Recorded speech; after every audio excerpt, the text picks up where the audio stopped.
Europe 1, Le grand direct des médias. Télé-délire. Jean-Marc Morandini.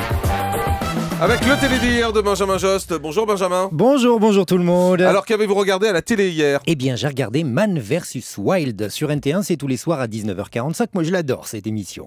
Le principe est assez simple, l'animateur est lâché en pleine nature sauvage et il a une semaine pour retrouver la civilisation par ses propres moyens et en utilisant des techniques de survie, ce qui donne des situations très dangereuses et d'autres écœurantes. Ah bon, vous avez un exemple? Ah oui, une fois par exemple, il était lâché en Irlande, mais pas dans un pub, ce serait trop facile, il suffit d'avoir un bon foie pour survivre là-bas. Non, il était lâché dans un coin sauvage de la côte atlantique et alors très vite, il explique qu'il est important de se nourrir dès que possible pour survivre. Et justement, il tombe sur un petit crabe. Alors, il faut savoir que les petits crabes sont comestibles crus. Il le croque donc vivant. Bon, il l'avoue, c'est pas bon. Ça a un goût de sable, de sel et de vase, comme le dernier album breton de Nolwenn Leroy. Oh non. En plus, les gens l'adorent. Ben oui, qu'est-ce que vous voulez, je me mets tout le monde à dos. Ouais, ensuite, il trouve des petites moules qu'il broie et qu'il fait cuire. Il y ajoute des vers qu'il a pris dans le cadavre d'un phoque en putréfaction. Et il filtre le tout avec sa chaussette. Et étonnamment, vous savez quel goût ça a, cette mixture? Je sais pas, un goût de soupe aux fruits de mer? Eh non, ça a un goût de chaussettes, de moules et de verre bouilli. Étonnant, non? Bon, je vous passe la scène où il mange un cœur de mouton cru.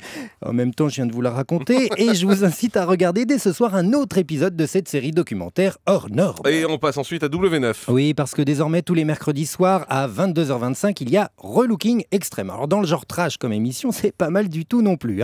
Bon, comme son nom l'indique, c'est un programme de relooking, mais pas comme le gentil, là, où ils mettent les femmes toutes nues en leur mentant et en leur disant qu'elles sont belles comme ça. Non.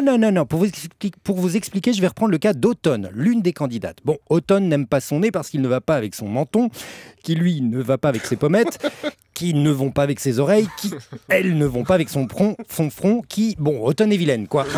Alors, ce qui est formidable dans son entourage, c'est que personne ne la rassure. Sa mère lui rappelle dès qu'elle peut qu'elle est moins jolie que ses sœurs, et son fiancé lui dit que ça va. Elle est moyenne, donc ça va.